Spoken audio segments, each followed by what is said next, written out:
Hello बच्चा लोग, कैसे आप सब लोग। आई होप आप लोग बहुत अच्छे होंगे। तो बच्चा, और आपकी पढ़ाई भी अच्छी चल रही होगी। हाँ, थोड़ा माहौल ऐसा चल रहा है, बट अपनी पढ़ाई नहीं रुकनी चाहिए, ठीक है बच्चा लोग, है ना। अब माहौल कैसा भी हो, बट अपनी पढ़ाई जारी रहनी चाहिए, ठीक है। और आप लोग अच्छे से पढ़ाई कर रहे होंगे आई होप, क्योंकि बहुत सारे बच्चे हैं जो मुझसे पूछते हैं मैम बहुत हमें डिस्ट्रैक्शन हो रहा है, पेपर का पता नहीं कब होगा। तो बच्चा टेंशन नहीं लेना, बिल्कुल भी टेंशन लेना, मस्त होकर पढ़ाई करो, ठीक है। पेपर होगा जब हो जाएगा, ठीक है। तो फालतू टेंशन नहीं लेनी, ठीक है। बहुत से बच्चे थे जिन्होंने मुझसे बोला, इंडिविजुअली पूछ रहे थे मुझसे मैम कि है ना बहुत ज़्यादा ऐसा होता है, कब तक हम तैयारी करें, पेपर का पता नहीं कब तक होता है, कब तक नहीं होता। तो बच्चा ये सोचने का आपके पास समय नहीं है, पेपर जब होगा जब हो जाएगा, ठीक है। आप बस अपनी तरह से पूरी तरह से 100% तैयार रहो कि पेपर कभी भी हो, हमको रेडी रहना है, ठीक है। चलो, तो अब अपन अपना आगे का जो सेशन स्टार्ट करते हैं। तो बच्चों, हेलो बच्चों, कैसे आप सब लोग। तो अपन आज अपना अमेजिंग सेशन बायोमोलिक्यूल स्टार्ट करेंगे। अपन ने पिछले 2 चैप्टर अपन ने कंप्लीट कर लिए थे। एक तो बच्चा एनिमल किंगडम कंप्लीट करा, देन स्ट्रक्चर ऑर्गेनिज्म एनिमल अपन ने कंप्लीट कर लिया था, है ना बच्चा। तो आज से अपन स्टार्ट करेंगे बायोमोलिक्यूल। बच्चा देखो, बायोमोलिक्यूल जो है ना वो चैप्टर ना थोड़ा सा क्या है ना, रट्टा मारने वाला चैप्टर है। हाँ, मैं आपको रट्टा मारने वाली चीज़ें भी बताऊँगी, उसके साथ साथ आपको एक काम जरूर करना है कि आप अपने एनसीईआरटी, क्योंकि पूरा एनसीईआरटी बेस्ड है ना ये, इससे कुछ एक्शन हाँ एडिशनल होगा, वो मैं आपको समझाऊंगी। तो कॉन्सेप्ट है तो अपन समझेंगे, उसके साथ साथ आपको इसमें थोड़ा याद करने का थोड़ा ज़्यादा है, ठीक है। चलो, तो ज़्यादा टाइम वेस्ट नहीं करते और अपना बायोमोलिक्यूल का लेक्चर स्टार्ट करते हैं, ठीक है। चलो, तो बच्चा देखो, है ना, बायोमोलिक्यूल में, है ना, ये आपके 11th का टॉपिक है, बहुत अच्छा टॉपिक है, थोड़ा लेंथी है बट ठीक है ना। तो देखो बच्चा, जो बायोमोलिक्यूल होता है, बायो का क्या, इस चैप्टर में हमको पढ़ना क्या है। तो बच्चा देखो, बायोमोलिक्यूल चैप्टर में अपन ये पढ़ेंगे कि जो लिविंग ऑर्गेनिज्म होते हैं दुनिया में क्या, अर्थ पे जितने भी लिविंग ऑर्गेनिज्म, एक छोटा सा बैक्टीरिया ही क्यों ना हो बच्चा, और एक बड़ा सा ऑर्गेनिक या एनिमल ही क्यों ना हो, है ना, यूकैरियोट प्रोकैरियोटिक से यूकैरियोटिक कितने भी एनिमल्स, कोई भी लिविंग, बस वो लिविंग होना चाहिए। तो कोई भी, बायो का क्या मतलब होता है, लिविंग ही होता है, ठीक है। तो कोई भी लिविंग ऑर्गेनिज्म, ठीक है, उसके अंदर पाए जाने वाले ऐसे कंपाउंड जो उसके लिविंग स्ट्रक्चरल यानी उसकी बॉडी को बनाता हो, यानी ऐसे कंपाउंड्स, अब कौन से कंपाउंड है वो मैं आपको बताऊंगी। ऐसे कंपाउंड जो लिविंग ऑर्गेनिज्म के अंदर एग्जिस्ट करते हैं और उसकी बॉडी का फॉर्मेशन करते हैं, जो फंक्शनली और स्ट्रक्चरली भी उसके लिए बना होगा। अपनी बॉडी के लिए लीजिए, क्या अपनी पूरी बॉडी अपनी लिविंग है, अपनी सेल लिविंग है, इसका मतलब अपनी बॉडी का स्ट्रक्चर केमिकल से मिलकर बना है। तो उन केमिकल्स के बारे में अपन को इसमें डिस्कस करना है, ठीक है। तो देखो बच्चा, बायो का क्या मतलब होता है, सबको पता है, लिविंग होता है। क्या होता है, लिविंग होता है, पता है ये तो अच्छे से। मॉलिक्यूल्स का क्या मतलब होता है कि बच्चा, ये मॉलिक्यूल देखो बच्चा क्या होता है, मॉलिक्यूल्स तो लिविंग ऑर्गेनिज्म के बाहर भी होते हैं, लेकिन अपन को वो मॉलिक्यूल्स पढ़ने हैं जो लिविंग ऑर्गेनिज्म के अंदर हैं, जो उसको फंक्शनली और स्ट्रक्चरली बनाते हैं, ठीक है। तो मॉलिक्यूल्स में अपन को ये देखना है कि जो ऑल जितने भी लिविंग ऑर्गेनिज्म होते हैं, ठीक है, जितने भी लिविंग ऑर्गेनिज्म है उनमें ऑल मोस्टली कार्बन कंपाउंड्स, ठीक है, जो अपने लिविंग ऑर्गेनिज्म के अंदर पाए जाते हैं, तो उनको अपन को इसमें डिस्कस करना है। अब आप सोचोगे मैम कार्बन कंपाउंड, तो बच्चा देखो मोस्टली अपना जो स्ट्रक्चर है पूरा वो मोस्टली कार्बन कंपाउंड से मिलकर ही बना है, कुछ को छोड़कर, लेकिन 95% से ज़्यादा तो अपनी पूरी बॉडी कार्बन कंपाउंड से मिलकर बनी है। जैसे एग्जाम्पल मान लीजिए, कार्बोहाइड्रेट हो गया, प्रोटीन हो गया, फैट हो गया, न्यूक्लिक एसिड हो गया। तो कार्बन कंपाउंड में मेन जो अपन को पढ़ना है वो कौन से पढ़ना है ना, एक तो कार्ब हो गया, कार्बोहाइड्रेट हो गया, है ना, प्रोटीन हो गया, ठीक है, फैट या लिपिड हो गया, और न्यूक्लिक एसिड हो गया। तो बच्चे ये सारे क्या है, कार्बन कंपाउंड ही तो है, ये सब किससे मिलकर बने, कार्बन से मिलकर बने। तो बस यही अपन को पढ़ना है, तो ये आपको ध्यान रखना। तो समझ में आया आपको, है क्लियर हो गया। तो ये तो आपको बेसिक था, तो अब स्टार्ट करें। बच्चे देखो, है ना, बायोमोलिक्यूल पढ़ने से पहले अपन को क्या पढ़ना है इसमें कि साइंटिस्ट ने इस चीज़ की खोज कैसे करी, कि मतलब किस तरीके से पढ़ाई की, मतलब किस तरीके से बताया कि ये बायोमोलिक्यूल्स होता है वगैरह वगैरह। तो बच्चा देखो क्या होता है, एक है ना टॉपिक आता है जिसका नाम है ना, टिश्यू एनालिसिस, है ना। अच्छा, टिश्यू एनालिसिस पढ़ने से पहले मैं आपको एक चीज़ और बताती हूँ कि बच्चा बायोमोलिक्यूल्स जो होता है इसमें आपको 2 तरीके के मॉलिक्यूल्स देखने को मिलेंगे। बायोमोलिक्यूल्स में आपको 2 तरीके के मॉलिक्यूल्स देखने को मिलेंगे, ठीक है। एक होता है बायो मैक्रोमोलिक्यूल्स, कौन से होते हैं, एक बायो मैक्रोमोलिक्यूल्स और दूसरा कौन सा होता है, बायो माइक्रोमोलिक्यूल्स। अब आपको पता है कि बायो तो आपको पता है कि यानी लिविंग ऑर्गेनिज्म में, दोनों में अब लिविंग की बात कर रहे हैं। अब मैक्रो और माइक्रो को मैंने आपको पहले बताया था कि मैक्रो का मतलब होता है लार्ज यानी बड़ा, और माइक्रो का मतलब होता है यानी छोटा। अब यहाँ से छोटे साइज से रिलेटेड है और इसकी आवश्यकता से रिलेटेड है। इसका मतलब है बच्चा कि ऐसे मॉलिक्यूल जिनका मॉलिक्यूलर वेट, बच्चा ये पूछा जाता है, ध्यान रखना ना, ऐसे मॉलिक्यूल्स, या मैं लिख दूँ यहाँ पर, है ना, ऐसे मॉलिक्यूल्स यानी कार्बन मॉलिक्यूल्स, है ना, ऐसे मॉलिक्यूल जिनका मॉलिक्यूलर जो वेट होता है, मॉलिक्यूलर जो वेट होता है, मॉलिक्यूलर वेट, है ना बच्चा, 10,000 डाल्टन से क्या हो, ज़्यादा हो। यानी ऐसे मॉलिक्यूल्स, ऐसे कार्बन कंपाउंड्स जिनका मॉलिक्यूलर वेट 1000 मतलब 10,000 डाल्टन से क्या हो, ज़्यादा हो, उनको अपन किस में लेते हैं, बायो मैक्रो मॉलिक्यूल। तो अगर आपके पास क्वेश्चन आए कि बायो मैक्रो मॉलिक्यूल्स में बच्चे मॉलिक्यूल है ना, मॉलिक्यूल्स में किन कंपाउंड्स को रखते हैं, किसके बिहाफ पर इनको इनमें बांटा, तो बच्चा आपको पता होना चाहिए पहले तो इनका मॉलिक्यूलर वेट की बिहाफ पे बांटा, ठीक है, इनका जो मॉलिक्यूलर मास एंड वेट होता है ना उसकी बिहाफ पर बांटा, प्लस इनका जो मॉलिक्यूलर वेट होना चाहिए वो 10,000 डाल्टन से ज़्यादा होना चाहिए। समझ में आया, ठीक है। अब बच्चा क्वेश्चन आता है फिर बायो मैक्रोमोलिक्यूल क्या होगा, तो सेम यही लाइन होगी कि इनका मॉलिक्यूलर जो वेट होगा वो 1000 डाल्टन से क्या होगा, कम होगा। मैं यहाँ ऐसे लिख देती हूँ, क्या होगा, कम होगा, ठीक है। ये साइन का मतलब समझ गए, कम होना चाहिए, मतलब 800, 900, 850, मतलब कुछ समझ गए ना बात को, तो इनसे कम होना चाहिए। तो फिर उसको अपन किस कैटेगरी में रखेंगे, बायो मैक्रो मॉलिक्यूल्स में रखेंगे। एग्जाम्पल बताऊंगी अभी मैं आपको, एग्जाम्पल भी इसके बताएंगे। तो मैं आपको ये क्लियर हुआ। तो बायो मॉलिक्यूल्स को जो अपन को इस चैप्टर में पढ़ने हैं वो दो कैटेगरी में बांट रखे हैं, एक तो बायो मैक्रो मॉलिक्यूल्स और दूसरे bio micro molecules. Macro molecules वो होते हैं जिनका मॉलिक्यूलर वेट 10,000 डाल्टन से क्या होता है, ज़्यादा होता है, ठीक है। और बायो मैक्रो मॉलिक्यूल्स वो होते हैं जिनका 1000 डाल्टन से कम होता है, यानी इनसे कम जो होगा उसको अपन बायो मैक्रो मॉलिक्यूल। अब क्वेश्चन आता है कि कौन से ऐसे मॉलिक्यूल है जिनको अपन मैक्रो मॉलिक्यूल मिले और कौन से हैं जिनको माइक्रो मिले। तो बच्चा जितने भी अपने पॉलीमर्स होते हैं, चेन होते हैं ना, चेन जो बनाते हैं, है ना, अब वो पॉलीमर जैसे पॉलीसेकेराइड हो गया, स्टार्च हो गया, है ना, प्रोटीन हो गया, है ना, और अपने फैट हो गया, है ना, तो और अपने मैं और बताती हूँ आपके न्यूक्लिक एसिड हो गया, तो ये सारे के सारे बायो मैक्रो मॉलिक्यूल में आएंगे। अब बात आती है बायो मैक्रो में, माइक्रो में कौन कौन आएगा, तो बच्चा अमीनो एसिड हो गया, ठीक है ना, और अपने शुगर यानी ग्लूकोज हो गया, समझ रहे हो बात को, और जैसे और 1000 जैसे आपके आता है जैसे लिपिड के मॉलिक्यूल हो गए, अब ध्यान से सुनना, है ना,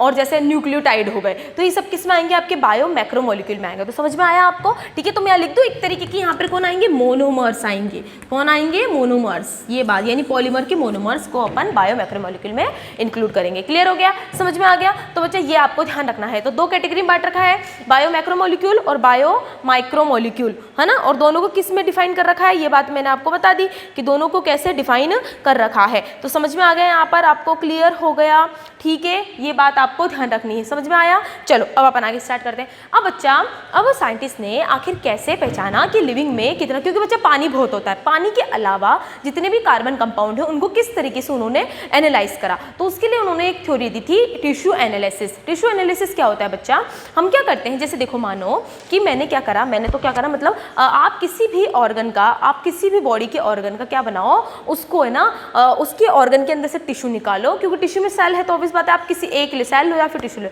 तो आप किसी भी ऑर्गन की टिश्यू ले लो और उस टिश्यू को क्या करो, आप पूरी तरह से स्लरी बना दो। स्लरी का क्या मतलब होता है, हिंदी में बोलते हैं चटनी बना देना, ठीक है, मतलब उसको पूरी तरह से पीस दो। पीस होगी तो क्या होगा बच्चा, उसका जितना भी कार्बन मटेरियल होगा, जितना भी कंपाउंड होगा, वो सारा का सारा एक लिक्विड फॉर्म में आ जाएगा। बच्चा अब आप सोच रहे हो कि मैं तो बहुत ईजी तो कर लेते, लेकिन नहीं बच्चा, इसको करने के लिए आपको एक सॉल्वेंट की आवश्यकता पड़ती है, एक आपको सोल्यूशन, एक लिक्विड की आवश्यकता पड़ती है, ये सॉल्वेंट बोल सकते हो आप, और उसका नाम है ट्राइक्लोरोएसिटिक एसिड। यही आपके पूछा जाता है क्वेश्चन में कि टिश्यू एनालिसिस के अंदर जो अपन किसी भी टिश्यू का एनालिसिस करते हैं तो उसमें किस सॉल्वेंट का, यानी कौन से सॉल्वेंट का यूज करते हैं। तो बच्चा आपको पता होना चाहिए कौन से सॉल्वेंट का यूज करते हैं, है ना, क्लोरो एसिटिक एसिड, तो इसका यूज करा जाता है और इसी की वजह से वो पूरी तरह से चटनी बन जाती है, यानी कोई भी टिश्यू होगा वो कैसा बन जाएगा, स्लरी बन जाएगा। तो यहाँ तक समझ में आया। अच्छा मैं इसको मिटा दूँ, है ना, तो थोड़ा ना जगह मिल जाएगी ना, 2 मिनट ना,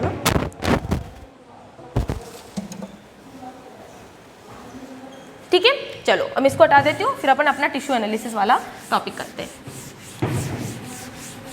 बच्चा यहाँ से क्वेश्चन बनते हैं तो थोड़ा सा अच्छे से समझना, ठीक है, चलो तो अपन देखते हैं टिश्यू एनालिसिस। क्या लिख दूं?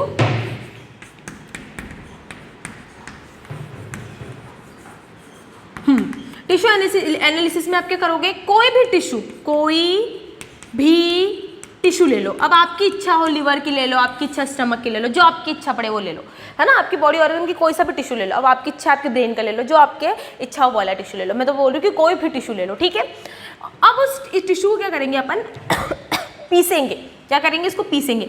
लेकिन इसको पीसने के लिए, मिक्स करने के लिए, ग्राइंड करने के लिए, इसको ग्राइंड करने के लिए आप ये मिलाओगे TCAA, ट्राइक्लोरो एसिटिक एसिड मिलाओगे। ये बात मैं आपको पहले बता चुकी हूँ, ठीक है। जब आप इसकी स्लरी बनाओगे तो इसको क्या करोगे, आप पहले इसके साथ मिक्स करोगे, इस सॉल्वेंट के साथ मिलाओगे। ये क्या एक तरीके का है ना, सॉल्वेंट है। समझ में आया आपको? ये बात आपको ध्यान रखनी है, ये क्वेश्चन पूछा जाता है, यही आया था आपके क्वेश्चन, है ना। तो ये ध्यान रखना है आपको, ठीक है, कि टिश्यू एनालिसिस में कौन सा सॉल्वेंट यूज़ करते हैं, ये यूज़ करते हैं, ठीक है। अच्छा, तो अब क्या करेंगे अपन, इस जो भी टिश्यू होगा उसको पीसने के लिए अपन ये सॉल्वेंट यूज़ करेंगे। जो वो पूरी तरह से पिस जाएगा, है ना, जो पिस जाता है, तो अब अपन क्या करेंगे, उसको क्या करेंगे, फिल्टर करेंगे। क्या करेंगे? उसको फिल्टर करेंगे। तो फिल्टर कैसे करेंगे? आप छन्नी होती है, छन्नी, है ना, उसमें छानेंगे। तो जितना भी मटीरियल होगा उसको, देखो कैसे, ऐसे बना दूँ मैं डायग्राम में, ऐसा बना दूँ, ऐसे बना दूँ, तुम समझ जाना ना। ये है छलनी, जिसमें आपका पूरा का पूरा फिल्टर यहाँ पर रखा हुआ है, ठीक है। और ये है बीकर, जिसमें छनावा पार्ट नीचे आएगा, ठीक है। अब सुनना ध्यान से, पूरा का पूरा यहाँ पर आ रखा है, ठीक है। ये मटेरियल है। अब ये छलनी है, अगर जो मॉलिक्यूल छोटे छोटे होंगे वो तो नीचे की तरफ आ जाएंगे, ठीक है। तो ये आ गए नीचे की तरफ, छोटे छोटे मॉलिक्यूल्स आ गए, ठीक है। और जो बड़े बड़े होंगे, जिनका साइज इस परफोरेटेड छलनी से भी ज़्यादा बड़ा होगा, वो तो इसी के ऊपर रह जाएंगे। ये तो पता है ना, इसमें कोई दिक्कत वाली नहीं, बड़े बड़े मॉलिक्यूल्स ऊपर रह जाएंगे। और छोटे छोटे जो होंगे, जो इस छलनी के पोर से छोटा होगा वो ना, वो तो नीचे आ जाएगा, और छलनी से बड़ा होगा वो ऊपर ही रह जाएगा, ठीक है। तो अपन ने ये करा, तो इसे छाना। तो यहाँ पर जो मॉलिक्यूल आए, तो बच्चा इसको अपन बोलते हैं फिल्ट्रेट, जो फिल्टर होके आ गया। और जो इस छलनी में ही रह गया, जो छना नहीं, उसको अपन बोलते हैं रिटेंडेंट बोलते हैं। ये आपको ध्यान रखना है। अच्छा, मैं दूसरी चौक ले लेती हूँ, है ना, समझाने के लिए। तो अपन ने क्या बोला, मैंने बोला कि जब अपन ने इसको फिल्टर करा, अब इसमें क्या मिला हुआ है, इसके अंदर अपना TCAA मिला हुआ है। इसके अंदर क्या मिला हुआ है, TCAA भी मिला हुआ है ना, इसके साथ मिला हुआ है। तो जो मॉलिक्यूल परफोरेटेड, जो छलनी के जो छोटे छोटे जो पोर्स होते हैं, अगर उससे छोटा होगा वो तो नीचे की तरफ आ जाएगा, तो उसको अपन बोलेंगे फिल्ट्रेट। और जो ऊपर ही रह गया, जो छना नहीं, उसको अपन बोलेंगे रिटेंडेंट। समझ में आया? ये आपको पूछा जाता है भाई, कि जो छनता नहीं है और जो ऊपर रह जाता है, उसको अपन क्या बोलते हैं, रिटेंडेंट बोलते हैं। अब और सुनो बच्चा, एक बात बताओ, इन दोनों में से कौन से ऐसे मॉलिक्यूल होंगे जो TCAA के साथ पूरी तरह से डिसॉल्व हो जाएंगे? आई थिंक ये वाला। जब ये पूरी तरह से डिसॉल्व हो गया होगा, ये TCAA के साथ डिसॉल्व हो गया, यानी इसके अंदर जितने भी मॉलिक्यूल्स थे वो डिसॉल्व हो गए होंगे, तभी तो वो नीचे आया होगा। तो मैं इस वाले को, जब ये डिसॉल्व हुए तो इनका साइज बहुत छोटा है। तो बच्चा मुझे एक बात बताओ कि अब अपन ने देखा कि बायो जो मॉलिक्यूल्स होते हैं, बायो मॉलिक्यूल वो दो तरीके बांटा, एक तो बायो मैक्रो मॉलिक्यूल और दूसरा बायो माइक्रो मॉलिक्यूल। तो बच्चा, माइक्रो का साइज छोटा होता है और मैक्रो का बड़ा होता है। तो इसका मतलब फिल्ट्रेट में जो मॉलिक्यूल्स आए होंगे वो बायो माइक्रो मॉलिक्यूल्स होंगे, और रिटेंडेंट के अंदर जितने भी मॉलिक्यूल्स रह गए होंगे वो बायो मैक्रो मॉलिक्यूल्स। यही क्वेश्चन पूछा जाता है। तो बच्चा, क्या मैं इसको बायो माइक्रो मॉलिक्यूल्स लिख सकती हूँ? बिल्कुल लिख सकते हैं। तो समझ में आया यहाँ पर, ठीक है। और क्या इसको अपन क्या लिख सकते हैं, बायो मैक्रो मॉलिक्यूल लिख सकते हैं, क्योंकि इनका साइज बहुत बड़ा था। मैंने बोला था ना, मॉलिक्यूल बहुत बड़े बड़े होते हैं ये, तो ये वहीं के वहीं रह गए। तो बायो मैक्रो मॉलिक्यूल्स बोल सकते हैं इनको, बिल्कुल। इसके साथ साथ और क्या बोल सकते हैं इनको, बायो मैक्रो मॉलिक्यूल्स को और क्या बोला था अपन ने, पॉलीमर्स। तो क्या इनको अपन पॉलीमर्स बोल सकते हैं? बिल्कुल, इनको यानी कुल मिला के जो ऊपर रह गए होंगे वो अपने जितने भी ऑर्गेनिक पॉलीमर्स होंगे कार्बन के, वो सारे ऊपर रह गए होंगे, और जितने भी मोनोमर्स होंगे वो सारे नीचे रह गए होंगे। तो इसको अपन और क्या बोल सकते हैं, मोनोमर। तो बच्चा, यहाँ तक समझ में आया आपको? आई थिंक समझ में आया आपको। देखो अपन ने क्या करा, मैं वापस बताती हूँ, है ना। अपन ने क्या करा बच्चा, देखो ध्यान से देखो। सबसे पहले कोई सा भी टिश्यू ले, अब आपकी इच्छा है आप कोई सा भी टिश्यू ले लो, है ना। आप रेड रैबिट की किसी भी टिश्यू लेने से वो ले लो। उस टिश्यू को आपने क्या करा, पीसा, स्लरी बनाई आपने, उसकी क्या करी, चटनी बनाई, बिल्कुल ऐसा ग्राइंडिंग, बिल्कुल ग्राइंड पार्टिकल होता है ना, वैसे कर दिया। अब उस ग्राइंड करने के लिए आपने इस सॉल्वेंट को मिलाया, क्योंकि इसके बगैर ऐसा हो नहीं सकता। तो ट्राइक्लोरो एसिटिक एसिड को आपने इसके साथ मिलाया। अब आपने क्या करा, उसको फिल्टर करा। अब आपने जब फिल्टर करा तो जो छोटे छोटे मॉलिक्यूल्स थे वो तो नीचे आ गए, है ना, जिनका साइज बहुत छोटा होगा। तो क्या मैं उसको बायो मैक्रो मैक्रोमोलिक्यूल्स में इंक्लूड कर सकते हो, तो हमने पहचान लिया कि भाई जो नीचे आ गया उसको बायो मैक्रोमोलिक्यूल बोल सकते हैं, और जो छन गया उसको अपन क्या बोलेंगे, फिल्ट्रेट बोलेंगे, ठीक है। और उसको अपन ने एक और नाम दिया था मोनोमर, तो जितने भी मोनोमर्स होंगे वो तो यहाँ आ गए, ठीक है। और जो छने नहीं, जो आपकी छलनी से छने नहीं, उनको आपने ऊपर ले लिया, ठीक है। तो उनको आपने किस में ले लिया, ऊपर ले लिया, क्योंकि वो छने ही नहीं तो ऊपर रहेगा, तो क्या मैं उसको क्या रिटेंडेंट बोल दूँ, और क्या मैं उसको बायो मैक्रोमोलिक्यूल, क्योंकि उनका साइज बहुत बड़ा होगा, आई थिंक जब तो नहीं आए होंगे वो नीचे, और उसको अपन पॉलीमर बोलेंगे। तो यहाँ तक समझ में आया, ठीक है। तो ये बात आपको ध्यान रखनी है। अच्छा, दूसरा आप देखो एक और नाम, ये कितने, 1 2 3 नाम होगा, अब चौथा नाम। बच्चा अभी मैंने बोला कि इस सॉल्यूशन में इसके अंदर क्या मिला हुआ है, TCAA मिला हुआ है। तो TCAA अगर यहाँ पर इन दोनों में से, यानी रिटेंडेंट और फिल्ट्रेट में से, इन दोनों में से ऐसा कौन से मॉलिक्यूल्स होंगे जिनमें TCAA पूरी तरह से डिसॉल्व हो गया होगा, आई थिंक फिल्ट्रेट वाला डिसॉल्व हो गया होगा। तो क्या मैं इसको एसिड, ठीक है, सॉल्यूबल पूल बोल सकती हूँ, बोलो, एसिड सॉल्यूबल पूल बोल सकती हूँ, बिल्कुल बोल सकते हैं, क्योंकि ये पूरी तरह से मिक्स होके आया है और ये वाला मिक्स नहीं हुआ, तो अपन इसको क्या बोलेंगे, यहाँ पर एसिड नॉन सॉल्यूबल पूल बोल सकते हैं, बिल्कुल बोल सकते हैं। तो देखो ये आता है क्वेश्चन कि किस पार्ट को एसिड सॉल्युबल पूल और एसिड नॉन सॉल्युबल पूल बोलते हैं। तो क्लियर हुआ बच्चा, तो ये बात आपको ध्यान रखनी है। तो ये था टिश्यू एनर्जी, तो इससे हमें पता चल जाएगा कि इससे हम फिर क्या करेंगे, मेजर कर लेंगे। तो नीचे जितना मोनोमर्स आएगा जिसको मेजर कर लेंगे निकाल के, और ऊपर वाले को मेजर। तो अब मोनोमर में कौन कौन आएंगे, मैंने बता दिया, अमीनो एसिड, ग्लूकोज, फ्रक्टोज, जितने भी मोनोमर्स थे, ग्लूकोज, फ्रक्टोज, गैलेक्टोज, और इसके साथ साथ आपके जो भी आपके क्या बोलते हैं न्यूक्लिक एसिड, न्यूक्लियोटाइड्स हो गए, वो सारे यहाँ आ जाएंगे। पॉलीमर्स में कौन कौन आएंगे, आपके कार्बोहाइड्रेट में पॉलीसेकेराइड्स आ गए, स्टार्च हो गए, है ना, ग्लाइकोजन हो गए, है ना, प्रोटीन की चेन हो गई, तो ये सारे पॉलीमर्स इसमें आ जाएंगे। अब बच्चा यहाँ पर एक बहुत ही मज़ेदार बात बताती हूँ मैं आपको, जो यही आपसे पूछा गया था क्वेश्चन में, नीट के 2016 के अंदर ये क्वेश्चन आया भी था, तो मैं आपको बताती हूँ। बच्चा मैं आपको एक बात बताऊँ, जो लिपिड्स होते हैं वो होते तो बायो मैक्रोमोलिक्यूल्स हैं। अब देखो क्या मैं बोलती हूँ, मैं आपको एक बात बताती हूँ ना, ध्यान से, इसको नहीं मिटाऊँ, इसको मिटा दूँ, यहाँ से थोड़ी जगह हो जाएगी।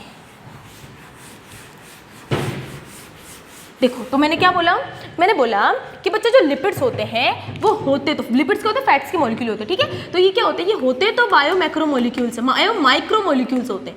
लेकिन आपको एक मजेदार बात बताऊं, तो अब आप बोल रहे होंगे कि मैम है ना, बायो मैक्रोमोलिक्यूल है लिपिड्स, तो कोई दिक्कत वाली बात नहीं, इसका मतलब ये फिल्ट्रेट में मिलेगा हमको, लेकिन ऐसा नहीं है, हमें लिपिड्स यहाँ मिलेगा। अब आप सोचोगे है ऐसा कैसा हो गया, ये तो थ्योरी गलत ही हो गई। नहीं बच्चा, थ्योरी गलत नहीं हुई। देखो सुनो बच्चा, देखो क्या होता है, आप किसी भी, अगर आपने 11th में पढ़ा है कि अपनी जो सेल होती है वो cell membrane by lipid layer की बनी होती है, पता है इतना, तो बाय फॉस्फोलिपिड की बनी होती है। जब आप उसको पीसोगे, जब आपने ग्राइंड करा था, जब आप पीसोगे तो लिपिड्स की जो लेयर होगी वो भी बहुत अलग अलग लिपिड्स में हट जाएगी, इतना तो पता है अपन को। लेकिन बच्चा जब आप इसको ग्राइंड करने लगोगे, जब आप इसको छानने लगोगे, तो बच्चे जो एक लिपिड का जो मॉलिक्यूल होगा ना, एक लिपिड का जो मॉलिक्यूल में बच्चा, एक लिपिड का जो मॉलिक्यूल होता है वो 800 डाल्टन का होता है। तो 800 डाल्टन तो किस में आता है, बायो मैक्रोमोलिक्यूल में आता है, तो फिल्ट्रेट में नीचे आ जाना चाहिए था, लेकिन ऐसा नहीं होता, क्योंकि ये लिपिड मॉलिक्यूल झुंड बना लेते हैं, यानी अपने आसपास के लिपिड्स के साथ मिलकर एक झुंड बना लेते हैं, जो इनका जो फिर साइज होता है ना, बायो मैक्रोमोलिक्यूल से भी ज्यादा हो जाता है। तो अब मुझे बताओ ये हमें कहाँ मिलेंगे, ये हमें मिलेंगे रिटेंडेंट में। यही क्वेश्चन पूछा जाता है। तो क्वेश्चन क्या आया था, यही आपके एनसीईआरटी लाइन है कि लिपिड्स जो होते हैं वो स्ट्रिक्टली बायो माइक्रोमोलिक्यूल नहीं होते हैं, लेकिन फिर भी हमें वो रिटेंडेंट में मिलते हैं। ये बात आपसे क्वेश्चन में पूछी गई थी, आपकी एनसीईआरटी लाइन है, और ये आपको ध्यान रखना है। तो मैं लिख देती हूँ इसको, क्या लिखेंगे अपन इसको, कि जो लिपिड्स होते हैं वो स्ट्रिक्टली मतलब पूर्ण रूप से, यानी lipids are not strictly bio macromolecules, यानी बायो मैक्रोमोलिक्यूल्स नहीं होते हैं ये एनसीईआरटी की लाइन है आपकी, ठीक है। लेकिन फिर भी ये यहाँ क्यों मिलेंगे हमको, तो मैंने आपको रीजन बता दिया, क्योंकि क्या करते हैं, झुंड बना लेते हैं, क्या बोलते हैं, एक ग्रुप बना लेते हैं पूरा का पूरा, है ना, जिसको अपन वेसिकल बोलते हैं। क्या बोलते हैं, वेसाइकल मिलेंगे आपको, छोटे छोटे वेसाइकल मिलेंगे। तो इनका जो साइज होता है ना वो 1000 किससे, मतलब 10,000 डेल्टन तक हो जाता है, इसलिए अपन को ये किस में मिलेंगे, रिटेंडेंट में मिलेंगे। तो बच्चा समझ में आया आपको। तो ये था टिश्यू एनालिसिस, जिसमें हम अपन ने जो कार्बन कंपाउंड्स हो उनको डिस्टिंग्विश कर दिया। तो अब अपन मान सकते मोनोमर कौन से हैं, पॉलीमर्स कौन से, तो अब अपन डिस्टिंग्विश कर दो, मेजर कर लो, तो कोई दिक्कत है। तो ये वाला जो पूरा स्टेटमेंट था बच्चा, ये आपका था टिश्यू एनालिसिस। आपको ध्यान क्या रखना है, ये नाम, ठीक है, ये नाम आपको ध्यान रखने हैं, कौन ऊपर रह गया, कौन नीचे रह गया, और इसको क्यों ऐसा बोलते, तो मैंने इसका रीजन आपको बता दिया। क्लियर हुआ, ठीक है। अब बच्चा एक बात बताओ, व्हाट अबाउट मिनरल्स, विटामिन तो चलो इसी में आते हैं, लेकिन व्हाट अबाउट मिनरल्स, जो इनऑर्गेनिक जो अपने जो मॉलिक्यूल्स होते हैं आयन, उनका क्या करें। तो उनको पहचानने के लिए इन्होंने क्या करा, डिस्ट्रक्टिव मेथड का यूज करा। बच्चे ये तो सारे कार्बन मेथड थे जिनमें वाटर की कंसंट्रेशन भी थी, सब था इनमें, ठीक है। लेकिन मिनरल्स का क्या करें, वो तो इनऑर्गेनिक आयंस होते हैं, उनका क्या करें, तो उनको पहचानने के लिए उन्हें डिस्ट्रक्टिव मतलब पूरी तरह से जला दो, पूरी तरह से तहस नहस कर दो, डिस्ट्रक्टिव मेथड का यूज करा। तो अब क्वेश्चन क्या आता है कि डिस्ट्रक्टिव मेथड किसके एनालिसिस के लिए किया जाता है, तो आप बोलोगे मिनरल्स को पहचानने के लिए। किसके लिए यूज किया जाता है, मिनरल्स को पहचानने के लिए। तो ये बात आपको ध्यान रखने के लिए। और अब उन्होंने क्या करा, अच्छा आपने नाम सुना होगा ऐश, ऐश एक आपने अगर एनसीईआरटी पढ़ी हो तो उसमें एक नाम दे रखा है ऐश, ऐश मतलब होती है राख, राख राख कर दो सब कुछ, ठीक है। तो देखो क्या करा इन्होंने, क्या डिस्ट्रक्टिव मेथड करा। डिस्ट्रक्टिव मेथड मैंने आपको बता दिया क्या होता है डिस्ट्रक्टिव मेथड। फर्स्ट तो ये रहा है ना, दूसरा कौन सा था, डिस्ट्रक्टिव मेथड। डिस्ट्रक्टिव मेथड इन्होंने क्या करा, मिनरल्स को पहचानने के लिए, किसमें, मिनरल्स को पहचानने के लिए क्या करा इन्होंने, सबसे पहले जितना भी टिश्यू मॉलिक्यूल था, जितना भी फिल्ट्रेट था, उसको क्या करा इन्होंने, सबसे पहले सुखाया। क्योंकि आपको पता है इसमें अच्छा खासा पानी भरा पड़ा है, क्या है, इसको अच्छा खासा पानी भरा पड़ा है। तो हम क्या करेंगे, पहले इसको ड्राई करेंगे, है ना। ड्राई करने के लिए आप क्या करोगे, इसको बर्न करोगे। अब बर्न करेंगे तो क्या होगा, पानी तो वेपर बन के उड़ जाएगा, और जो कार्बन होगा वो CO2 बन के निकल लेगा। तो अब जो बचा कुचा रहेगा वो हमें मिलेगी राख, जो बिल्कुल ड्राई वेट होगा। क्या होगा, बिल्कुल ड्राई वेट। तो यहाँ पर डिस्ट्रक्टिव मेथड के अंदर जो भी हम यहाँ पर हम जो ये जो पार्टिकल लेंगे, जो भी मॉलिक्यूल्स लेंगे, है ना, जो भी पार्टिकल लेंगे वो कैसा होना, वो अभी कैसा है, वेट है पूरा, मतलब पूरा गीला है।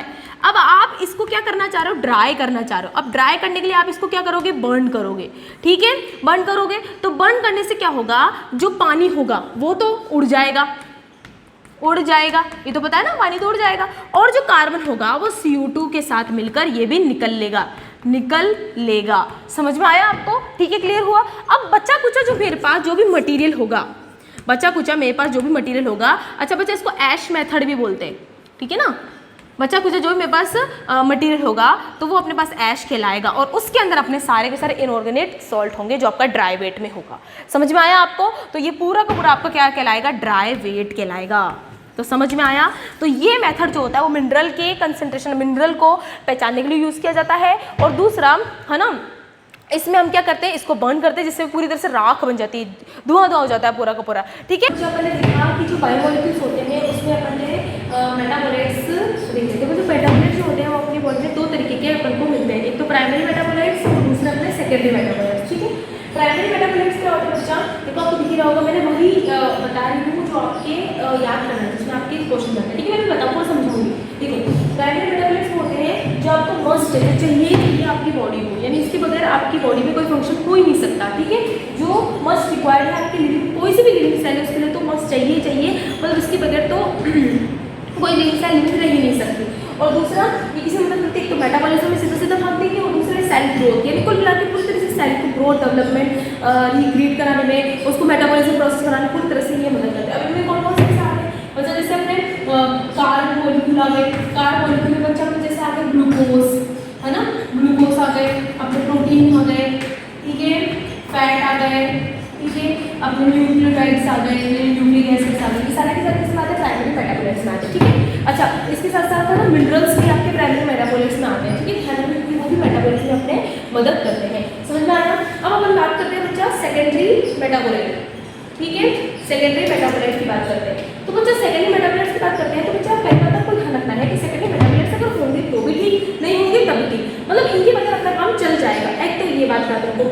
दूसरा ये जो होते हैं किसी भी, यानी अपने जो एनिमल की जो बॉडी होती है, अपनी जो बॉडी होती है वो खुद प्रोड्यूस नहीं करती, अपन किसी दूसरे से यूज़ करते हैं। मतलब ये जो होती है, लिख रखा है कि ये जो एनालाइज होते हैं वो प्लांट, माइक्रोब्स और फंजाई, ये आपके एनसीईआरटी की लाइन में बच्चा ध्यान रखना है आपको कि ये जो सेकेंडरी मेटाबोलाइट्स होते हैं वो प्लांट्स, माइक्रोब्स और जो फंजाई होते हैं वो प्रोड्यूस करते हैं, क्योंकि वो बनाते हैं, ठीक है। अब सेकेंडरी जो मेटाबोलाइट्स होते हैं बच्चा, वो डायरेक्ट मेटाबॉलिज्म में मदद नहीं करते, वो इनडायरेक्टली मदद करते हैं, जैसे है ना इकोलॉजिकली फंक्शन, जैसे इकोलॉजिकली इवॉल्व होते हैं, जैसे ड्रग्स बनाना, है ना एंटीबायोटिक्स बनाना, है ना दवाइयाँ बनाना, औषधि बनाना, और जैसे डिफेंस मैकेनिज्म मदद करना, तो ये सारी चीज़ों में ये मदद करते हैं, पिगमेंट्स बनाना, तो ये इनमें मदद करते हैं। तो ये बच्चा इकोलॉजिकली हेल्पफुल होते हैं, बाकी अपन को इतनी नीड नहीं होती, ठीक है। तो चलो अपन बात करते हैं, आपकी बुक में टेबल दे रखी है सेकेंडरी मेटाबोलाइट्स की, तो मैंने वही आपको बताऊंगी जो आपके इनकी पर्पज से लोग, मैं आपको बताऊंगी कि कौन कौन से इंपॉर्टेंट जो आपको याद तो रखना ही है, ठीक है। चलो तो सबसे पहले तो कौन कौन से होते हैं, सबसे पहले है अपना एल्कलॉइड। अब एल्कलॉइड तो कोई भी जिससे हमारी ड्रग्स वगैरह बनती है ना, और ये वो होती है जो पेन किलर्स बनती है। एल्कलॉइड से अपन क्या करते हैं, बिल्कुल अपन मंत्रमुग्ध हो जाते हैं, मतलब ये लेते ही अपन बिल्कुल दूसरी दुनिया में चले जाते हैं। और मैम आपको किससे पता है, आप लेते हो? नहीं मैं नहीं लेती, अच्छा एक बात बता रही हूँ, ठीक है। मैम देखिए जो ड्रग्स जो एल्कलॉइड्स लेते हैं बच्चे, ज़्यादातर एल्कलॉइड्स जो होते हैं वो पेन किलर्स, एनेस्थीसिया या पेन को किल करने में मदद करते हैं, जिसमें अपने पेन नहीं होता। क्या होता है, जो बड़े बड़े जो साइंटिस्ट होते हैं, जो वो नॉर्मली है ना कभी भी जो रिसर्च वगैरह करते हैं तो वो मॉर्फिन रखते हैं साथ में, तो कभी भी कुछ हो जाता है तो वो इंजेक्शन से इंट्रावेनसली मॉर्फिन को ले लेते हैं। तो मॉर्फिन क्या होता है, एक तरीके का पेन किलर होता है, जिससे उनको पेन महसूस नहीं होता, है ना, क्या है ना। तो ये होते तो कौन कौन से एल्कलॉइड होते हैं, जैसे मॉर्फिन हो गया, ओपियम हो गया, कोडीन हो गया, तो है ना निकोटीन हो गया, तो ये सारे कौन से होते हैं एल्कलॉइड, प्लांट से मिलते हैं अपन को। अब प्लांट इनका क्या करेगी, प्लांट उसको निकाल देती है, तो प्लांट के लिए तो बड़े काम करेगी, अपने तो होता है, उनको किसी दूसरे से मिला, लेकिन अपने लिए तो काम कि अपन किसी और चीज़ में बदल दें इसको, ठीक है। तो ये बात, ये तो आपको याद रखना है। दूसरा कि एल्कलॉइड एक सेकेंडरी मेटाबोलाइट्स होता है, ठीक है। दूसरा आपने पिगमेंट्स, पिगमेंट्स आपने सुना ही होगा, जो कैरोटीनॉइड्स जो एक सेकेंडरी पिगमेंट्स में आता है ना, प्राइमरी ना सेकेंडरी पिगमेंट जो प्लांट्स के द्वारा सीक्रेट किया जाता है, एंथोसाइनिन जो होते हैं, एंथोसाइनिन में, अच्छा एक क्या मैंने बोलो मैम, इसमें क्या है, एंथोसाइनिन होता है जिसमें कॉपर कंटेनिंग, साइनिन शब्द कहते हैं तो ब्लूइश कलर देता है, ध्यान रखना, जहाँ पर कॉपर प्रेजेंट होता है, ध्यान रखना इस चीज़ को, ठीक है। और कैरोटीनॉइड जो होते हैं बच्चे, कैरोटीन नाम सुने हुआ, गाजर का रंग, इसका गाजर का जो रंग होता है कैरोटीन के कारण होता है, ठीक है। तो ये जो सारे कलर्स होते हैं वो उसकी वजह से होता है। एंथोसाइनिन भी प्लांट से प्रोड्यूस होता है, और कैरोटीनॉइड भी अपने सेकेंडरी पिगमेंट में आता है जो प्लांट के थ्रू प्रोड्यूस होता है, ठीक है, समझ में आया। तो पिगमेंट से आपको ध्यान रखना है। अच्छा, ये पिगमेंट्स है ना क्या होते हैं, अपन इन पिगमेंट्स से क्या करते हैं बच्चा, बहुत सारी पिगमेंटेड जो मेडिसिन होते हैं वो बनाते हैं, तो इन पिगमेंट्स की अपन को जरूरत पड़ती है, तो प्रोड्यूस प्लांट से हो रही है, यूज अपन लोग करते हैं, ठीक है। और फ्रूट्स वगैरह में यूज होते हैं।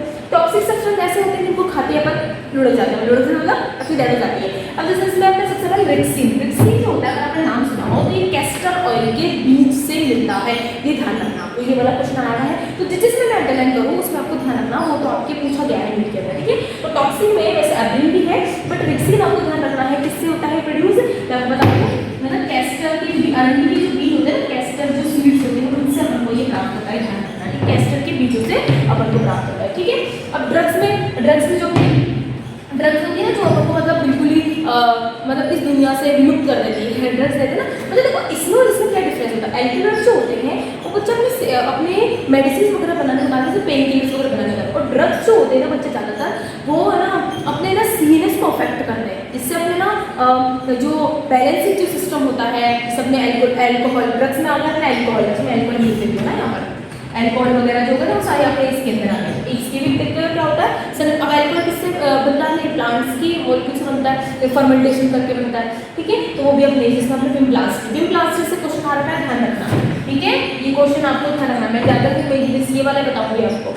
फिर आपका पॉलीमर मॉलिक्यूल जो अपने प्लांट से मिलता है, जैसे अपने रेसिन हो गया, गम हो गया, है ना, लेटेक्स में रबर आ गया, तो ये सारे प्लांट प्रोड्यूस करते हैं, लेकिन वो उनके काम की नहीं होता, वो उनके काम की, लेकिन ये अपन लोग क्या करते हैं, अपन उसको निकाल के अपन उसको नई नई चीज़ों मॉडिफाइड करते हैं, ठीक है। तो आपको ध्यान रखना है कि ये चीज़ें भी किसी वजह सेकेंडरी मेटाबोलाइट्स में है। और आपको दे रखा है एक तो टर्पीन वाला दे रखा है, मोनोटर्पीन, डाइटर्पीन, जो है ना टर्पीन डेरिवेटिव्स जो होते हैं, ठीक है। टर्पीन नाम सुना ही होगा आपने, टर्पीन अपने एक हार्मोन में मदद करता है, टर्पीन का डेरिवेटिव याद है आपका कौन सा हार्मोन है, जिब्रेलिक एसिड, जो टर्पीन डेरिवेटिव होता है, ठीक है।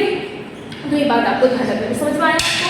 तो जो मैंने जो आपको ज़्यादातर जो लाइन कर रखी है उस पर ज़्यादा गौर देना, ये आपके नीट में पूछे जा चुके हैं क्वेश्चन, ठीक है। डायरेक्ट पूछा जाता है, टेबल दे रही है, अगर टेबल याद रख सकते तो बहुत ही बढ़िया है, टेबल याद रख सकते तो बहुत ही बढ़िया है, यहाँ से क्वेश्चन आता है तो आता है, अगर मोटाबोलाइट से बनेगा तो यहाँ से क्वेश्चन जरूर बनता है, ठीक है। तो बच्चे ये आपको ध्यान रखना है कि सेकेंडरी मेटाबोलाइट्स में अपने इतने सारे मतलब ये सारे आते हैं, ठीक है। ईजी है, अगर एक बार पढ़ के देखो, और ऑयल वगैरह जो होते हैं, है ना, जैसे एसेंशियल ऑयल, जैसे मैं आपको बताऊँ लेवेंडर ऑयल, रोज ऑयल, है ना, और एक ऑयल आपके एग्जैक्ट दे रखा है लेमन ग्रास ऑयल, है ना। तो इस बात पे भी ध्यान रखना, तो ये भी ऑयल सीक्रेट होते हैं, तो अपनी बॉडी की कितने जरूरत नहीं होती, जैसे अपने जो भी यूज़ करते हैं, जो प्रोडक्ट होते हैं उनके अंदर यूज़ किए जाते हैं सारे के सारे।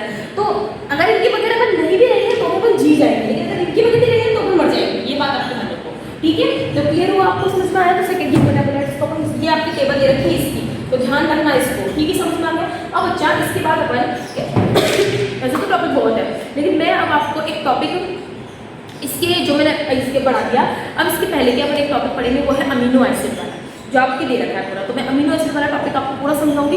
देन उसके बाद अपन कार्बोहाइड्रेट पढ़ेंगे, फिर प्रोटीन पढ़ेंगे, देन फैट, फिर उसके बाद एंजाइम वाला स्टार्ट करेंगे, ठीक है। तो अब इसके बाद अपन कौन सा पढ़ेंगे, अभी जो अपन पढ़ेंगे इसके बाद कौन सा पढ़ेंगे, अपन पढ़ेंगे अभी, है ना, अमीनो एसिड वाला पढ़ेंगे। अमीनो एसिड वाला आपको टॉपिक दे रखा है, क्वेश्चन बहुत अच्छे पूछे जाते हैं, तो अच्छे से कॉन्सेप्ट वाइज पढ़ते हैं, ठीक है। स्टार्ट करें, चलो तो इसको बता देते हैं और हम स्टार्ट करते हैं। अच्छा, अमीनो एसिड जो होते हैं, आपको बता दें कि अमीनो एसिड होते हैं एक सिंगल यूनिट होती है जिसकी प्रोटीन की, प्रोटीन नहीं पढ़ेंगे अपन, अमीनो एसिड पढ़ेंगे। मैं आपको फिर बोल रही हूँ, प्रोटीन नहीं पढ़ना है अपन अमीनो एसिड पढ़ेंगे, ध्यान से सुनना, ठीक है, तो वो कंफ्यूज नहीं होगा। तो अमीनो एसिड को अच्छे से पढ़ते हैं, ठीक है।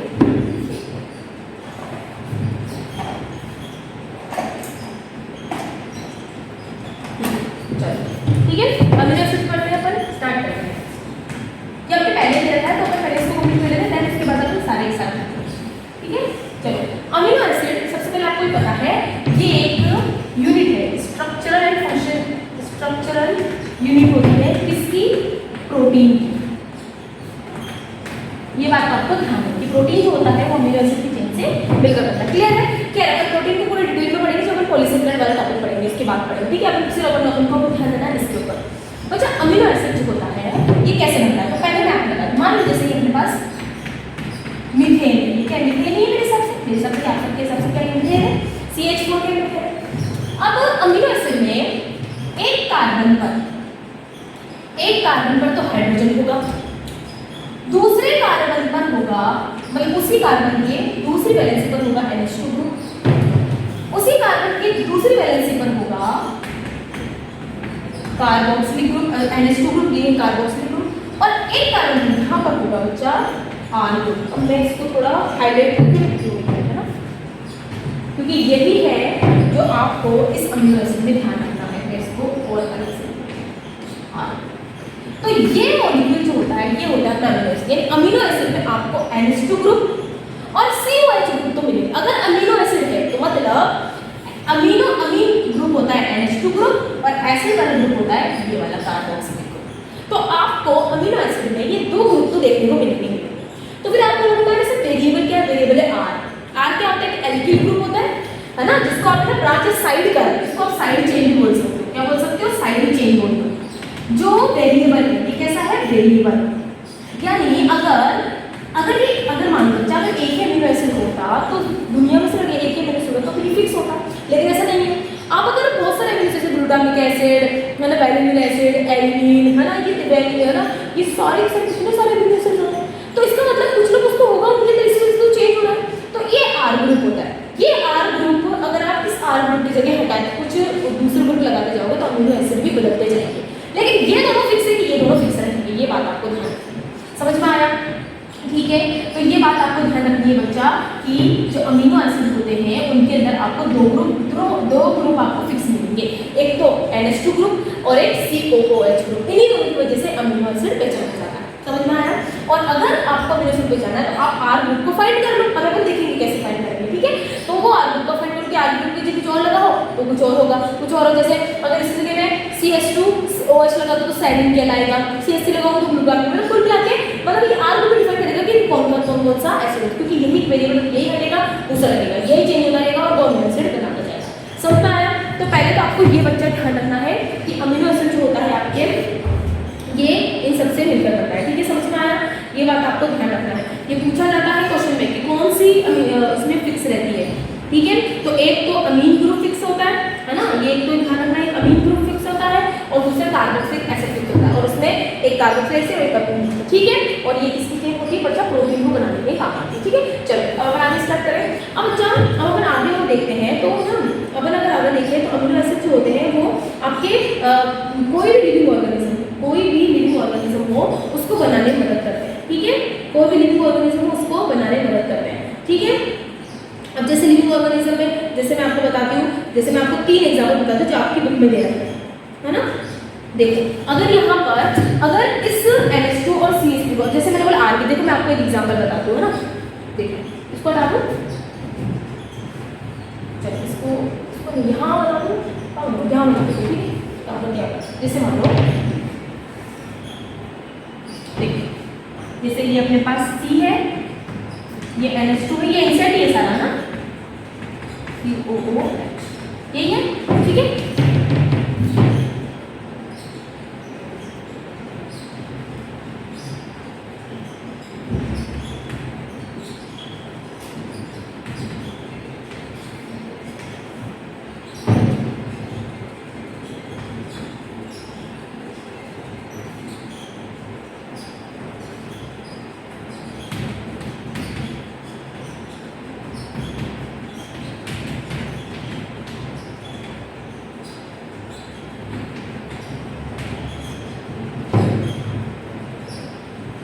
दिखा आपको, देखो ध्यान से देखो, अगर आपको दिख रहा हो तो ध्यान से देखो इस चीज को। क्या करा मैंने R की जगह ग्रुप को चेंज करा। तो अभी मैंने आपको बोला अगर R की जगह ये सारी की सारी चीजें जुड़ती अगर अलग अलग आपको दिखती नजर आएंगी तो बच्चा ये क्या होगा, आपके पास अलग अलग ग्रुप जो होंगे ये आपके अमीनो एसिड को शो करेंगे। कौन सा अमीनो एसिड है, बुक में आपके 2 या 3 तरीके के आपके क्या दे रखे हैं, अमीनो एसिड दे रखे हैं। जैसे आपके दे रखा है कि अगर एक और मान लो, जैसे यहाँ पर एक और अपन बना लेते हैं जो आपके एसिड बुक में दे रखा है, जैसे NH2 है ना, C ये H COOH और इस R की जगह अपन ने लिख दिया H, यानी एक और अगर हाइड्रोजन जुड़ गया तो आपको 3 तरीके के दिख रहे हैं, देखो है ना, 1 2 और 3 दिख रहे हैं आपको यहाँ पर। अगर R देखो नीचे की तरफ तीनों कितने R थे, अब R की जगह मैंने हटा के यहाँ पर ग्रुप चेंज कर दिया, तो मैंने बोला कि यही R डिसाइड करेगा कौन सा अमीनो एसिड होता है। तो अगर आप यहाँ पर ध्यान से देखो, है ना, अगर आप यहाँ पर ध्यान से देखो तो यहाँ पर जो पहला वाला होता है वो होता है अपने पास सेरीन। क्या होता है अपने पास, सेरीन होता है। कौन सा होता है, सेरीन होता है, ठीक है। दूसरा वाला जो होता है अपने पास जिसको CH3 लगा हुआ उसको अपन बोलते हैं एलिनीन। देखो मैं आपको लिख देती हूँ यहाँ पर बच्चे, ये वाला जो होता है वो होता है सेरीन। अब मैं आपको क्वेश्चन बताऊंगी, ठीक है। दूसरा वाला CH3 इसको अपन बोलेंगे बच्चा यहाँ पर एलिनीन, ठीक है ना। और ये वाला होता है अपने पास ग्लाइसिन, ठीक है। तो ये बात आपको ध्यान रखनी है, ये आपके क्वेश्चन पूछे जाता है, ठीक है। अब मैं आपको बताती हूँ कि इसमें क्वेश्चन कौन कौन से आते हैं। देखो बच्चा, सबसे पहले तो क्वेश्चन कैसे आते हैं, अब देखो, अब सुनना ध्यान से। ये तीनों एग्जाम्पल आपके बुक में दे रखे हैं, इसलिए मैं यही तीनों एग्जाम्पल लेंगे, ज़्यादा एक्स्ट्रा नहीं लूँगी क्योंकि ज़्यादा पूछा जाए कि इसमें आपके बाहर से कुछ नहीं है। अब सुनिए एग्जाम्पल के साथ, अगर आप इन चारों को ध्यान से देखो, इन तीनों को ध्यान से देखो, इन तीनों में ये वाले ग्रुप्स दोनों में सेम है, तीनों में सेम है, सिर्फ चेंज ये तीनों हो रहे हैं। पहला क्वेश्चन, किस R ग्रुप के साथ एल्कोहलिक ग्रुप जुड़ा रहता है, तो वो कौन सा अमीनो एसिड होगा, तो वो सेरीन। देख लो यहाँ पर, समझ में आया, ठीक है। दिख रहा है आपको ये कौन सा हो जाएगा आपके, देखो CH2OH, OH किसको शो करता है, OH किसको शो करता है, बताओ किसको शो करता है, एल्कोहल को, तो ये वाला आपका सेरीन हो गया। दूसरा आपके किसमें सिर्फ मिथाइल ग्रुप जुड़ता है तो हो गया एल्यूमिन वाला, और किसी हाइड्रोजन होगा तो आपके ग्लाइसिन। तो ऐसे क्वेश्चन आपसे पूछे जाते हैं। अब मैं आपको कुछ चीज बताऊं, क्या मैं इस कार्बन को और इस कार्बन में से दोनों में से कौन सा कार्बन यहाँ पर अल्फा कार्बन होगा, तो अपन को अच्छे से पता है केमिस्ट्री में, तो ये है अपने पास अल्फा कार्बन। क्यों, क्योंकि अल्फा कार्बन के पास से अपने फंक्शनल ग्रुप जुड़े हुए रहते हैं, इसी चारों में से अलग फंक्शनल ग्रुप जुड़े रहते हैं तो अपना अल्फा कार्बन होता है। तो देखिए ये अपने पास क्या होता है, अल्फा कार्बन। तो ये वाला जो कार्बन होगा ये अपने पास आता है। तो क्वेश्चन ऐसे भी आते हैं, ये वाला क्वेश्चन ज्यादा पूछा गया था सेकंड वाला, जैसे एल्कोहलिक ग्रुप वाला, ये आपके एम्स में पूछा गया था।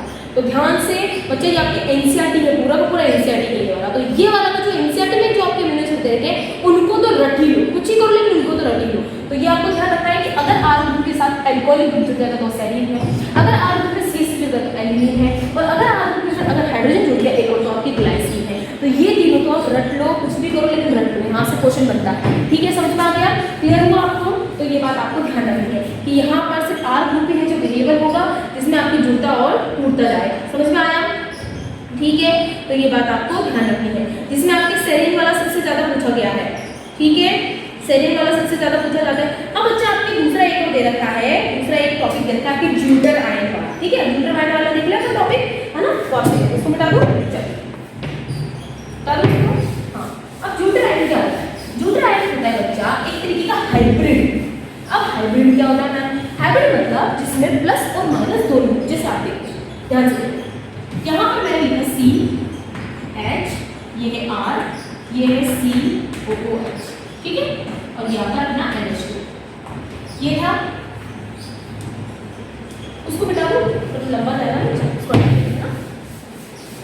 ये बच्चे समझाने के लिए था कि आर वो डिफाइन करता है अमीनो एसिड की चेन को कि वो कौन सा अमीनो एसिड, ठीक है। चलो दूसरा देखो,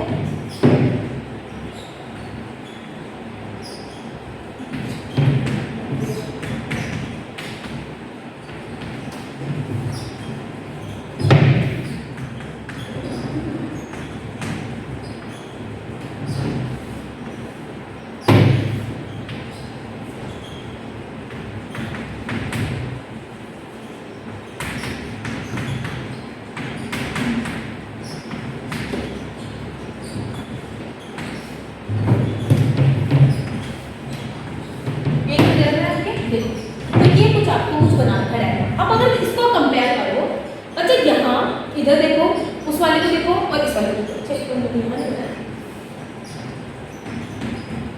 अब ठीक है, अब सही है ना। हाँ तो देखो बच्चे, ये बीच की इंटरमीडिएट स्टेज है, इसको बोलते हैं अपन ज्यूटर आयन। ज्यूटर आयन, ठीक है। ज्यूटर आयन क्या होता है? एक तरीके का हाइब्रिड होता है, एक तरीके का हाइब्रिड होता है जिसमें प्लस और माइनस साइमल्टेनियसली दिखाई दे रहा है। इस वाले को देखो, इसमें क्या लिखा है? अमोनिया और प्लस बन गया क्या? ये क्योंकि आपको पता है कि अगर ये आर्बिट में जो निकल जाता तो ये दोनों का फंक्शनल ग्रुप है, तो ये तो या तो निकाल सकते हैं, किसी को जोड़ सकते हैं, तो वहां से अगर एक हाइड्रोजन निकल गया तो ऑक्सीजन दो। तो अगर आप इसकी इंटरमीडिएट स्टेज होगी, तो यानी कोई भी एक स्टेज जरूर होगी जिसमें प्लस और माइनस दोनों दिखेगा, तो उसको हम बोलते हैं हाइब्रिड स्टेज, जिसमें ये कुछ भी बना सकता है, जिसमें ये कुछ भी बना, जो ऑब्वियसली बात है, कितना ज्यादा रिएक्टिव है ना, तो इसको बोलते हैं ज्यूटर आयन। अब मैं आपको मजेदार बात बताऊं, ज्यूटर आयन जो होता है वो एक तरीके का एम्फोटेरिक होता है नेचर में। कैसा होता है? एम्फोटेरिक होता है इन नेचर। अब अच्छा एम्फोटेरिक क्या होता है? अब आपको पता है एम्फो का मतलब होता है बोथ, टेरिक मतलब एसिड और बेस, यानी एक ऐसा आयन जो एसिड की तरह भी बिहेव करे और बेस की तरह भी बिहेव करे।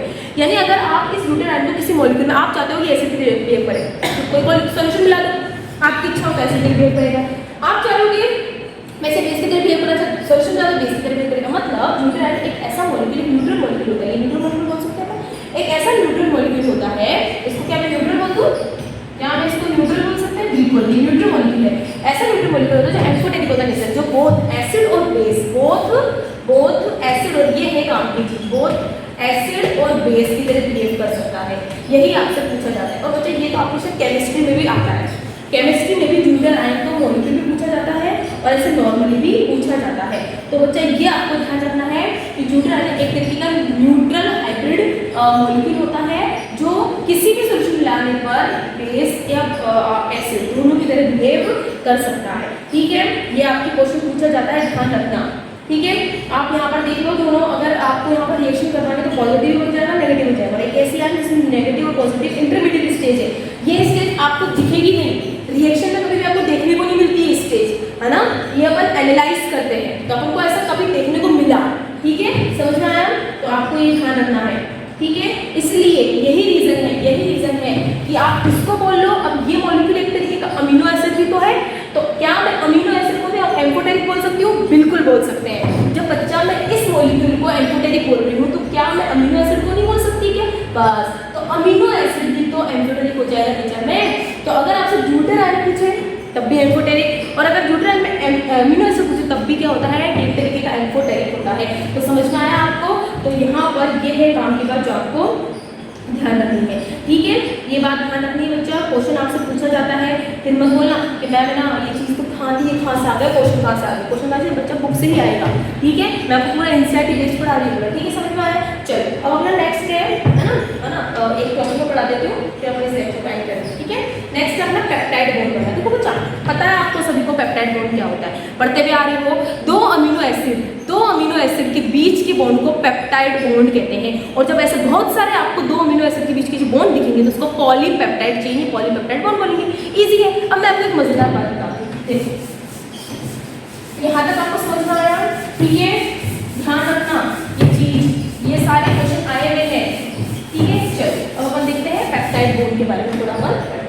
लेते हैं ठीक है, पेप्टाइड बॉन्ड। तो आपको पता है, मान लो कोई एक अमीनो एसिड, अब मुझे बात बताओ, देखो मैं आपको यहाँ पर C जल्दी जल्दी बनाते हैं, ये OH, अच्छा मैं इसको डायरेक्ट एक काम करते ऐसे नहीं के COOH, अब ठीक है, कंफ्यूजन नहीं रहेगा। और ये R, अब सुनो ध्यान से देखना, एक और बना लेते हैं, अब अच्छा क्या ये दोनों अमीनो एसिड सेम है? सही है, बिल्कुल, ये बिल्कुल सेम है, डिट्टो है, बिल्कुल सेम है। क्या है, कोई डिफरेंस है? कोई डिफरेंस नहीं। क्या डिफरेंस कर ही नहीं सकते? देखो सब कुछ सेम, क्योंकि R ग्रुप आपने बिल्कुल सेम लगाया। क्या मैं यहाँ पर R1 और R2 लिख दूँ? क्या मैं यहाँ पर R1 और R2 लिख दूँ? अब आप बोलोगे मैम आप ऐसे क्यों कर रहे हैं? देखो बच्चा सुनो, जब आप अमीनो एसिड, मैंने अभी बताया कि अमीनो एसिड जो होता है वो प्रोटीन की चेन की, प्रोटीन की क्या होती है, क्या होती है, यूनिट होती है। अब सुनो, अगर आपने दो नाम सुने हो, एक तो होमोपॉलीमर और एक होता है हेट्रोपॉलीमर। होमोपॉलीमर एक ऐसा मॉलिक्यूल होता है जिसमें उस पूरी चेन का जो यूनिट होगा वो सेम होता है, और हेट्रोपॉलीमर एक ऐसा पॉलीमर होता है जिसमें हर एक यूनिट अलग अलग होती है। अब यहाँ पर बाकी की छोड़ो, अब मुझे काम की बात करनी से प्रोटीन की। प्रोटीन इज अ हेट्रोपॉलीमर, ध्यान रखना, प्रोटीन कैसा होता है, हेट्रोपॉलीमर होता है। तो हेट्रोपॉलीमर का इसका मतलब आप अगर एक एलिनिन ले रहे हो तो दूसरा अमीनो एसिड आपको ग्लाइसिन लेना पड़ेगा, तीसरा आपको वैलिन लेना पड़ेगा, चौथा आपको सेरिन लेना पड़ेगा। ऐसे ही बहुत सारे अलग अलग अमीनो एसिड मिलते हैं, एक प्रोटीन मॉलिक्यूल का निर्माण करेंगे, प्रोडक्शन करेंगे। तो इसीलिए यहाँ पर R1 और R2 मिल रही है, क्योंकि आपको पता है कि अगर दो अमीनो एसिड, बहुत सारे अमीनो एसिड की चेन बनी तो प्रोटीन बनाएंगे, तो वो सेम अमीनो एसिड नहीं होने चाहिए। अगर यहाँ पर मुझे R लिखते तो होमोपॉलीमर हो गए, देखो ना दोनों यूनिट बिल्कुल सेम है, और मुझे पता है कि प्रोटीन कैसा होता है, हेट्रोपॉलीमर होता है। तो यहाँ पर आप R1 करो, यहाँ R2 करो, यानी R1 यहाँ कोई भी एल्किल ग्रुप होगा और R2 यहाँ पर कोई भी एल्किल ग्रुप होगा। मुझे पता नहीं कुछ भी होगा, लेकिन होगा, यानी अलग अलग है। तो यहाँ तक समझ में आया, क्लियर हुआ? तो ये बात आपको ध्यान रखनी है। तो यहाँ तक आपको क्लियर होनी है, ये बताओ, और भी बनाऊंगी मैं, बट ये आपको ध्यान रखना है कि protein is a heteropolymer. Heteropolymer hetero मतलब होता है अलग अलग, यानी अमीनो एसिड तो होंगे, लेकिन अमीनो एसिड अलग अलग अमीनो एसिड मिलकर एक प्रोटीन बनाएंगे। और होमोपॉलीमर कौन होते हैं? जो होमोपॉलीमर कौन होते हैं? जिसमें सेम मोनोमर होते हैं, सेम मोनोमर। होमो मतलब सेम मोनोमर, हेट्रो मतलब अलग अलग मोनोमर एक प्रोटीन मॉलिक्यूल है। तो इसलिए प्रोटीन यहाँ पे क्या होता है, हेट्रोपॉलीमर होता है। समझ में आया? अब क्वेश्चन ये आता है कि जब प्रोटीन अमीनो एसिड की चेन से मिलकर बनता है, तो अमीनो एसिड में ऐसा क्या है जिस वजह से वो चेन बनती है? अब यहाँ R क्रिटिकल ग्रुप था, ठीक है, हमने जोड़ दिया, लेकिन R को R से जोड़ सकते हो, ऐसे नहीं तो कार्बन में बंटा से जुड़ने लगे। आपको फंक्शनल ग्रुप को दूसरे फंक्शनल ग्रुप के साथ जोड़ना पड़ेगा। तो क्या एक बात बताओ बच्चों, मैं इसको ऐसे लिख सकती हूँ, बोलो एक बार बना देते हैं थोड़ा समझने के लिए।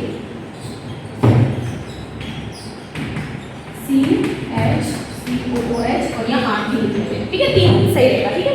अब मुझे इन तीनों के बीच में बॉन्ड जोड़ना है।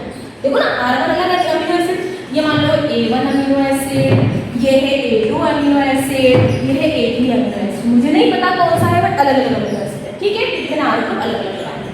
चलो अब एक काम करते हैं, मुझे बॉन्ड बनाना। अब बॉन्ड कैसे बनेगा? अब मुझे एक बात बताओ, क्या मैं NH2 को ऐसे लिख सकती हूँ बच्चों? क्या NH2 को ऐसे लिख सकते हैं? यस मैम, बिल्कुल लिख सकते हैं। क्या इसको भी ऐसे लिख दूँ? बोलो।